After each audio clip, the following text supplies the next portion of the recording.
अब देखो यार, अगर तुम लोग गोल्डबर्ग के फैन हो तो ये वीडियो तुम्हारे लिए होने वाली है, क्योंकि गाइस डब्ल्यूडब्ल्यूई में गोल्डबर्ग के फ्यूचर को लेकर गोल्डबर्ग का काफी बड़ा स्टेटमेंट आ चुका है। मर्सिडीज मोन के डब्ल्यूडब्ल्यूई पर रिटर्न होने को लेकर बुगाटी का काफी बड़ा हिंट आ चुका है। एमएसजी में सीएम पंक के इन रिंग रिटर्न के बाद सीएम पंक ने डब्ल्यूडब्ल्यूई के अंदर एक नया रिकॉर्ड बना दिया है। डब्ल्यूडब्ल्यूई के Christmas special Monday night raw के बाद रॉ की व्यूअरशिप सामने आ चुकी है। तो गाइस वही कार्मेलो के डब्ल्यूडब्ल्यूई के मेन रोस्टर पर बड़े फैक्शन को ज्वाइन करने को लेकर कार्मेलो ने काफी बड़ा खुलासा कर दिया है। तो गाइस चलिए बिना किसी देरी के शुरू करते हैं इस वीडियो को। और सबसे पहले बात करेंगे रॉ के व्यूअरशिप की। वल्गार बात करें यहाँ पर मंडे नाइट रॉ की, तो गाइस ये बात तो आप सभी लोगों को मालूम होगी। लास्ट वीक जब डब्ल्यूडब्ल्यूई ने उनका मंडे नाइट रॉ किया तो गाइस 18 सितंबर को डब्ल्यूडब्ल्यूई के मंडे नाइट रॉ को 1.5 मिलियन व्यूअरशिप मिली। बट गाइस क्योंकि इस हफ्ते डब्ल्यूडब्ल्यूई का मंडे नाइट रॉ लाइव ना होके बल्कि डब्ल्यूडब्ल्यूई का best of Monday night raw हो रहा था, तो गाइस इसीलिए मंडे नाइट रॉ की व्यूअरशिप इस हफ्ते करीबन 7 लाख से ज्यादा गिर चुकी है। और गाइस इस हफ्ते डब्ल्यूडब्ल्यूई के मंडे नाइट रॉ को मात्र यहां पर 6,98,000 व्यूअरशिप मिली है, जो कि रॉ के हिस्ट्री में आर्गुएबली लोएस्ट व्यूअरशिप है। और गाइस इस हफ्ते डब्ल्यूडब्ल्यूई के मंडे नाइट रॉ को मात्र यहां पर 6,98,000 लोगों ने देखा है।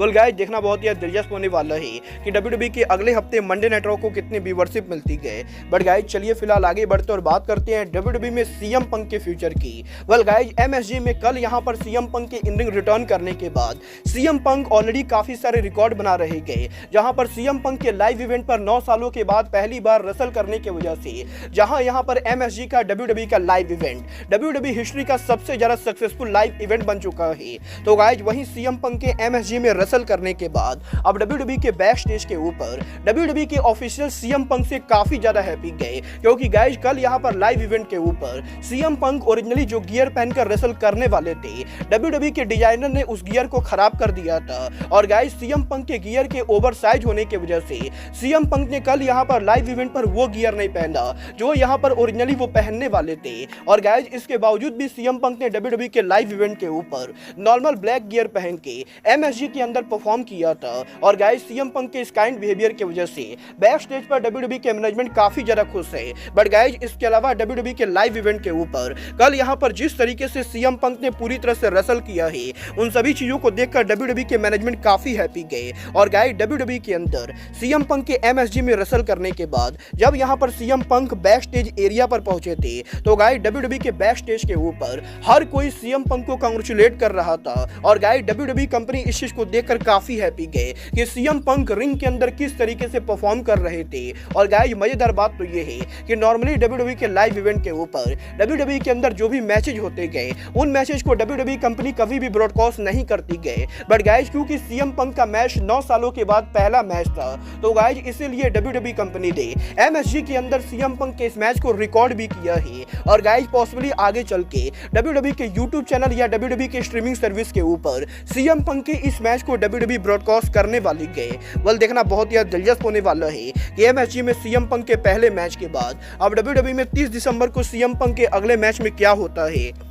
बट गाइस चलिए फिलहाल आगे बढ़ते हैं और बात करते हैं डब्ल्यूडब्ल्यूई में कार्मेलो के फ्यूचर की। वेल गाइस इस हफ्ते कार्मेलो के लेटेस्ट इंटरव्यू के अंदर डब्ल्यूडब्ल्यूई में कार्मेलो ने उनके मेन रोस्टर पर फ्यूचर को लेकर बात की गई, जहां पर बेसिकली कार्मेलो का ये कहना है कि डब्ल्यूडब्ल्यूई के मेन रोस्टर पर ऐसे बहुत सारे रेसलर्स हैं जिनसे यहां पर कार्मेलो ड्रीम मैच लड़ना चाहते गए। बट गाइस डब्ल्यूडब्ल्यूई के अंदर ऐसे भी बहुत सारे रेसलर्स हैं जिनके साथ कार्मेलो साथ मिलकर काम करना चाहते गए। और गाइस इनमें से ही एक नाम बॉबी लेस्ली गए। गाइस यहां पर कार्मेलो का ये कहना है कि डब्ल्यूडब्ल्यूई के मेन रोस्टर के ऊपर जिस तरीके से इस समय हॉट बिजनेस फैक्शन काम कर रही है, उस चीज को देखकर कार्मेलो यहां पर काफी इंप्रेस है। और गाइस अगर यहां पर डब्ल्यूडब्ल्यूई कंपनी अलाउ करे तो वो यहां पर फ्यूचर में हॉट बिजनेस फैक्शन को ज्वाइन करना चाहेंगे। और वो यहां पर मेन रोस्टर के ऊपर बॉबी लेस्ली एमवीपी के साथ साथ स्ट्रीट प्रॉफिट के साथ काम करना चाहेंगे। वेल देखना बहुत ही दिलचस्प होने वाला है कि डब्ल्यूडब्ल्यूई कार्मेलो को हॉट बिजनेस के अंदर डालती है या नहीं। बट गाइस चलिए फिलहाल आगे बढ़ते और बात करते हैं साशा बैंक के डब्ल्यूडब्ल्यूई रिटर्न की।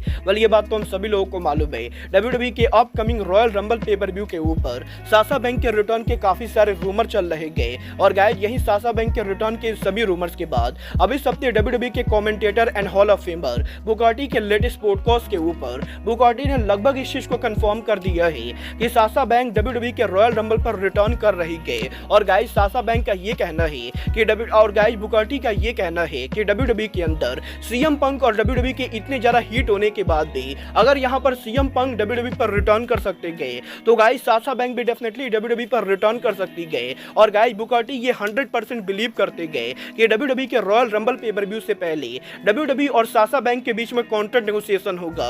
और गाइस डेफिनेटली रॉयल रंबल वो पे पर व्यू होने वाला है जब यहाँ पर साशा बैंक WWE पर रिटर्न करेंगी। और गाइस बुकर टी ये देखने के लिए बहुत ही एक्साइटेड है कि सीएम पंक के WWE पर रिटर्न करने के बाद WWE कंपनी साशा बैंक के रिटर्न को कैसे कराती गए। मतलब ये तो आने वाला टाइम बताएगा कि साशा बैंक सच में WWE पर रिटर्न करेंगे भी या नहीं। बट गाइस जहां तक बात रही रिटर्न करने की तो गाइस इस हफ्ते WWE hall of famer Goldberg के लेटेस्ट इंटरव्यू के अंदर गोल्डबर्ग WWE कंपनी पर काफी एंग्री हो चुके गए। गाइस इस हफ्ते गोल्डबर्ग के लेटेस्ट इंटरव्यू के अंदर गोल्डबर्ग ने WWE पर उनके रिटायरमेंट को लेकर बात की, जहां पर गोल्डबर्ग का ये कहना है कि 2016 में गोल्डबर्ग के WWE पर रिटर्न करने के बाद WWE कंपनी के अंदर गोल्डबर्ग ने काफी सारे मैचेस लड़े।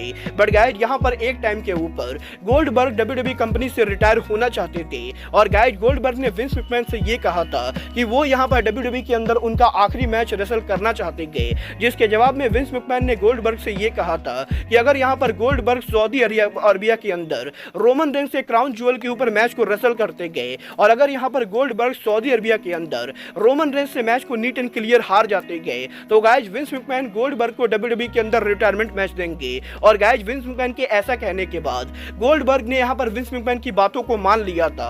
और गाइस गोल्डबर्ग ने बिना कुछ कहे सऊदी अरबिया में जाकर रोमन रेंस से मैच को नीट एंड क्लियर हारा।